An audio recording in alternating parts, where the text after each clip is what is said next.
The winter wind howled through the cracks of a small, dilapidated apartment in South Chicago. For 18-year-old Ethan and his 10-year-old brother Liam, the cold was a constant reminder of what they had lost. With their parents gone, they were left with nothing but a mountain of debt and the terrifying threat of being separated by the foster care system. In the silence of the night, Ethan held his ticket to a better life.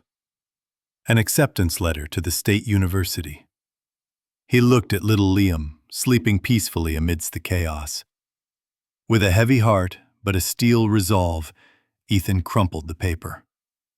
He knew that survival meant burying his own dreams to save his brother's future.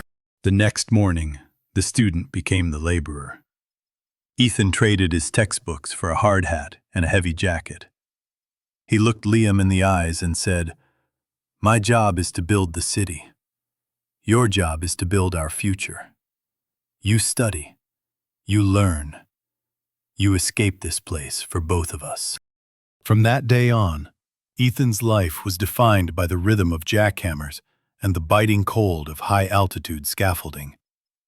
He worked double shifts, his hands hardening into callous tools, enduring back-breaking labor just to put food on the table and keep the lights on for one more month.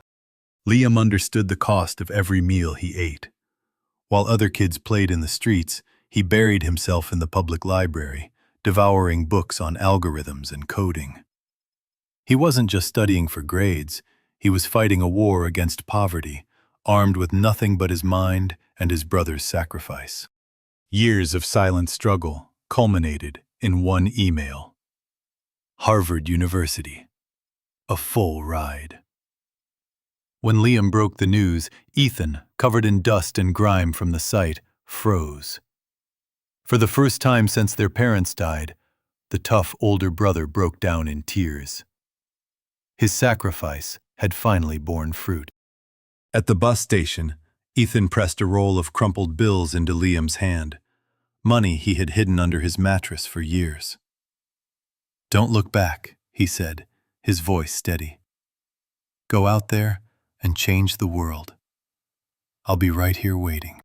Liam didn't just attend Harvard, he conquered it. He moved to Silicon Valley, his code revolutionizing the industry. From a dorm room startup to a billion-dollar empire, he rose to the very top.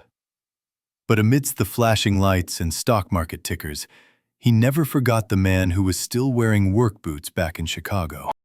15 years later, at the Innovator of the Year Gala in New York, the world watched as Liam accepted the highest honor in technology. A reporter asked, "Who is your inspiration? Is it Gates? Jobs? Who taught you to dream this big?" The room fell silent as Liam stepped down from the podium. He didn't walk towards the celebrities or the investors. He walked straight to a man in the front row, a man in an ill-fitting suit whose weathered face told the story of 1,000 hard days. Liam took the man's hand and raised it high.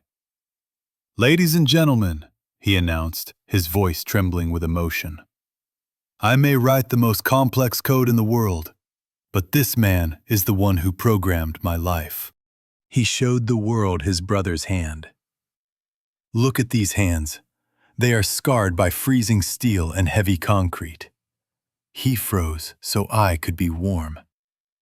He broke his back building skyscrapers for strangers, just so I could build a future for myself.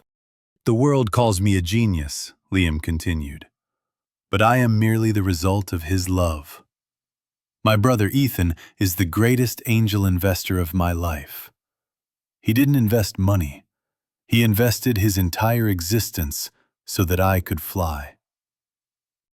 As the crowd erupted into a thunderous standing ovation, not for the billionaire, but for the construction worker, Ethan finally smiled through his tears. He realized that the wings he had spent a lifetime building for his brother had finally allowed them both to touch the stars.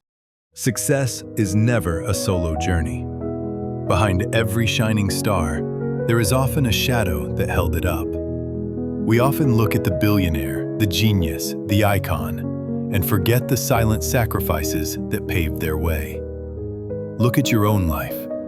Who carried the heavy bricks so you could build your castle?